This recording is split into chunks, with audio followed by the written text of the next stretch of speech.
ご覧のスポンサーの提供でお送りします。What's up, guys? Welcome to my channel. As always, I'm yours truly, your guy, Sugi Strategy. And today, in matter of fact, I'm gonna be doing a game that is actually new, because I have a tendency to review games very late or post-launch in general, and sometimes I do retro RTS games, but this time I got something new and fresh for you guys, and that is Spellforce 3, which has now been out for 3 to 4 weeks at Steam. And if you're watching this review from 3 to 4 months ago, a lot of the bugs that I will be talking about might be already fixed. And that will change my point of view about the game quite a lot more, and I would recommend it a lot more if it was bug-free game. And also Grimlore Games, the developer of the game, has been updating the game quite frequently, almost on a daily basis since the release, doing a lot of these hot fixes, and probably after Christmas they will get back on, fixing those issues. But let's talk about Spellforce 3. And before I start, I do want to say that I have not played the other Spellforce games, so I can't really make comparisons between them. And what I do know about the story, it is a prequel story to the other Spellforce games, so it doesn't matter if you haven't played the other games because it's a prequel story, and I don't think also knowing information from the older titles really gives you any spoilers regarding the game Spellforce 3, except kind of the ending where they talk about the circle. But let's move on and let's talk about what this game is actually about, and is it good? So for starters, it's a rather unique title because it is combining the elements of RTS and RPG. So it works quite like, games like Dungeon Siege, Diablo, so games where essentially you are controlling characters in RPG format where you're equipping items, learning abilities, and leveling attributes. And these elements exist in Spellforce, but at the same time, you also have an army that you're controlling. Not on every map, there are a lot of these dungeon-only stages in the game where you only will be using your 4 characters. So there will be combinations where there will be army and the 4 heroes, and then there will be, maps where you will be just, with the heroes, essentially. And the game takes place in the year 518. There has been this rebellion between the renegade mages, and this war is known as the Mage Wars.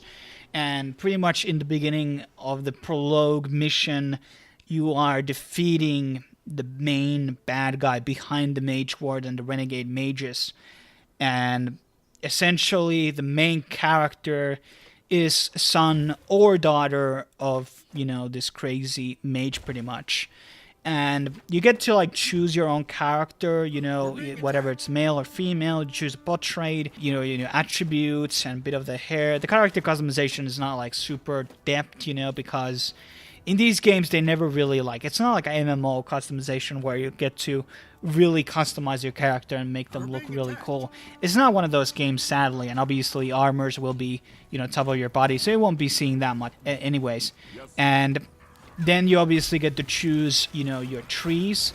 So you get to choose 3 trees for the character, and there are different ones, ones that are focused on tanking, some are more dexterity-based, or kind of like assassin, and then you have a healer and caster 3, and a ranged one as well. A bit of a advice for you, people who are buying the game right now, or closely to the... I assume they're not going to balance a lot of the trees. I rolled a bit of a how do you say, a dexterity, a ranged character for the main, and I run into a lot of problems, and I feel like the shields in the game particularly are super broken, and kind of going tanky DPS seems the way to go, having a block traits, because it seems like the ranged characters have really low attack speed, and they seemed like relatively weak in terms of damage, and the range doesn't really give you any advantage because, as I said, they don't really have that high attack speed, and you have this sort of a turn rate on the characters, so you can't really kite with the archers, and it doesn't really give you that whole archer experience what you would get desire like playing like a hunter in World of Warcraft, like actual fast attacks and stuff. Like, it's not very swift. It's actually kind of clunky. And then you took the top of the AI, which is not really the perfect. So going a bit on the controls of the game, it may seem kind of crazy to control 4 characters and, an army at the same time. But it's not really that complicated. There are a lot of hotkeys that will you enable it, make it really easy. You can change the ability hotkeys for the characters, which I really advise because the original hotkeys were really not very good in my opinion. And also you can choose a lot of aura abilities, which are passive abilities. So you don't really have to micromanage so much of the heroes as in a game like Warcraft 3. The game is very similar to Warcraft 3, but it's a bit more Warcraft 3 has a equip system for the heroes, and in this one you obviously have one where you have your weapon slot, helm slot, rings, necklace, boots, chest, and you will be getting these items from neutral creeps, and a lot of the units also on the maps will drop them quest rewards and stuff like this. And it's a really cool game in that sense that you get to build your army at the same time and level your characters, and you have this hero level, so everybody levels up at the same time. And you have many companions on the game. I believe the final number is 13 or 12. So you have quite different characters to choose from. Obviously, in my point of view, some of them are better, much better than some of the other ones. There are clear few ones that are really strong because of their ability kits. And moving on. So in the RTS mode, expanding on that, you have 3 factions that you play: Elves, Orcs, and Humans, and you can obtain these all through the campaign. Each of them are, they have their, units. They vary from each other, so you use battalions in the game, kind of like when you, let's say you summon goblins, and when you do goblins, you get 5 goblins, but when you do humans, you do the basic shield guy, you get 2 only. So there's differences like these, and there are a lot of rock, paper, scissors elements where cavalry is obviously weak against pikemen, and archers are good against the horses are good against the archers, and so on. So there are different clear weaknesses with each of the types, and then also there's some differences between the buildings. So humans, for example, have much better towers, and orcs, for example, they have I think the bases can shoot and stuff like that. And the elves, I think they're probably most hardest to play of them all, but they can also build these sort of tower bases, which are interesting. So each of them have their own different type of play styles. I think they're quite different from each other, not drastically as in someone like Warcraft 3, more on the Age of Empires level, I would say. And throughout the game, you can upgrade these armies, reduce the building cost of this building, increase the hit points on this building, building time and stuff like these. Recipes can be bought on a base that you will obtain a bit later on the game, or kind of early actually. And that's pretty much the RTS mode. And then you have these sort of sections sectors that you kind of like in the Dawn of War. Dawn of War 2. I don't remember if Dawn of 3 also has these, sectors, and sectors have different resources on them.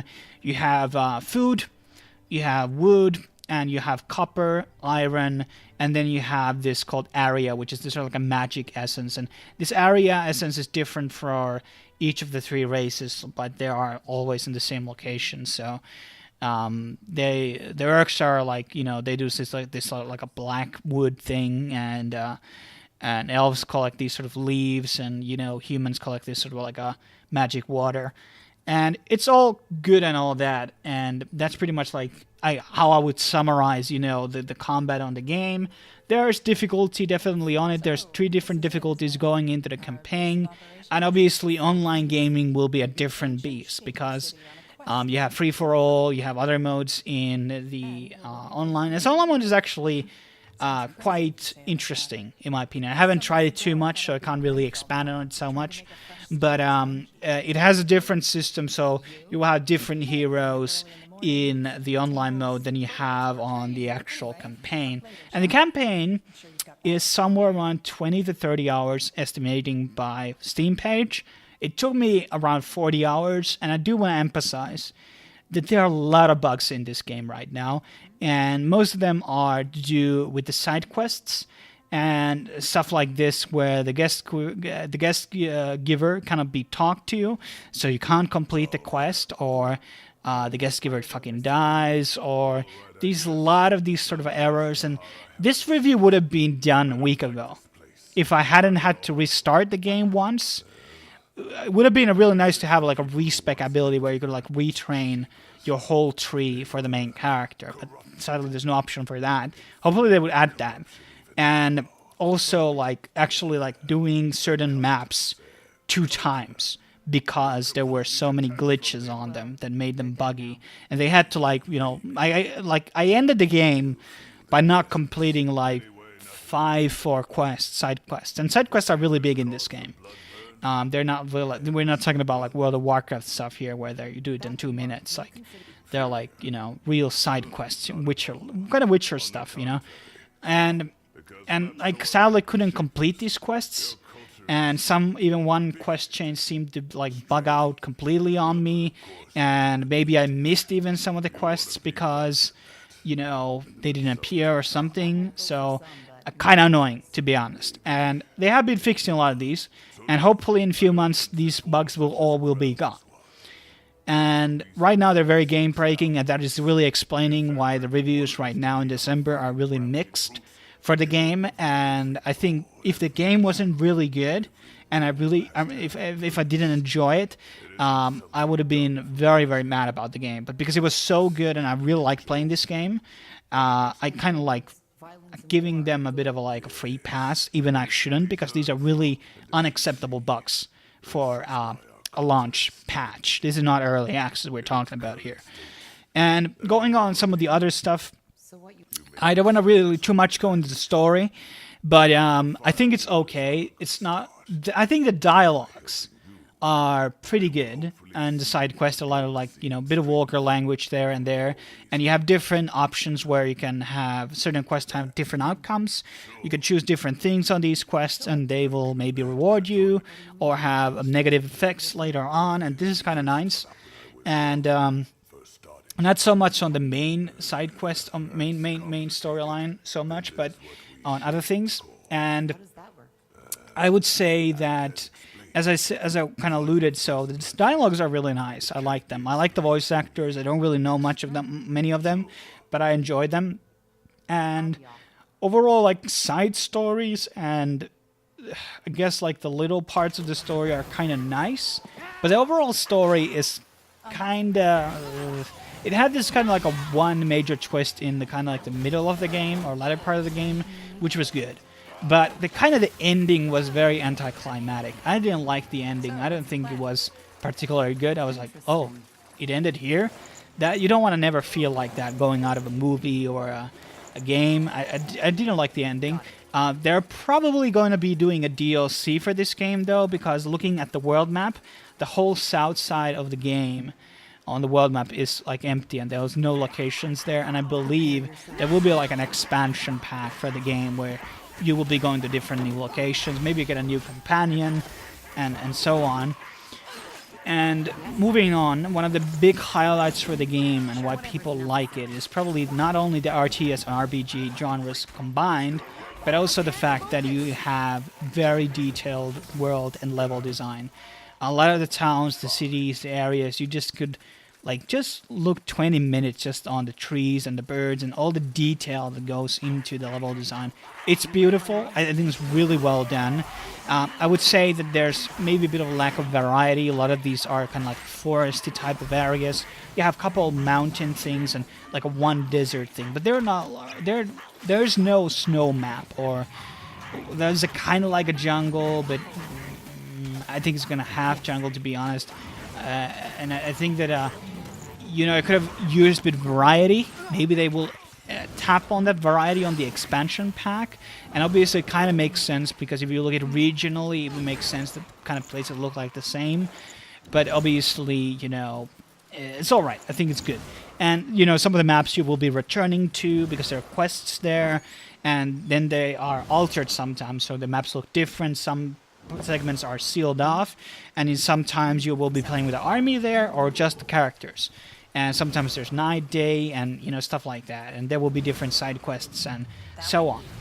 And, you know, there are not really a lot of negatives outside from the bugs. Loading screens can be sometimes kind of... it takes time, especially when you're on cities. You maybe have these dungeons or houses you enter, and in these, you know, you have to load the screen over and over again if you're moving on back and forth. And the bugs, so those two things are kind of negative. I also think the game could have been a bit longer. I definitely feel like the game could have been a bit longer, a bit more side quests. Obviously, I don't know if there would have been more side quests for me because I couldn't complete some of them. And also, well, you know, I felt that the story, as I said already, kind of ended too quickly for me. I think there could have been more things to do. And obviously, you can't actually learn all the abilities and max out the traits for characters. I get to level 25. I would assume I would have gotten to around 26 or 27 with all the quests. So you can't actually get all the abilities, but there are these Retraining Potions which refresh your abilities so you can start the tree again. And this is rather nice, so if you kind of went the wrong route for a character, you can always go back and, you know, change it differently. And also, one of the problems that I felt that you also didn't get to unlock whole rosters and upgrades for the armies that you choose to play. And the good thing about the campaign, you get to choose which of the armies you will play.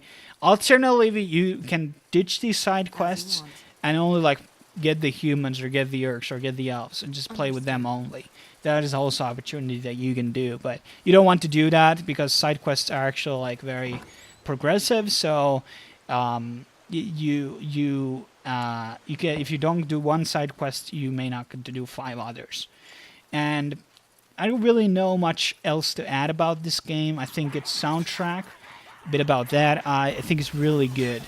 It brings a lot of the atmosphere. It's not really a soundtrack that I would probably listen outside the game. It's not one of those classics like Final Fantasy or Zelda or Mario, but I think it's a pretty high quality when you compare it to a lot of the RTS games out there. So I think it brings a lot of the atmosphere and feeling to the game, and cheers for that. You know, also like finding these legendary items and high-end items for the late game was kind of stupid because you could like find these you know, key items and quest items which you need to retrieve to somebody, but I never found the person where I need to bring these. So it was kind of, you know, this kind of goes in the bug side of things, I think, because I think it's a dwarf who makes the items. But to summarize my thoughts, Spellforce 3 was a very enjoyable game. Very refreshing game because it combined, you know, RTS and RPG.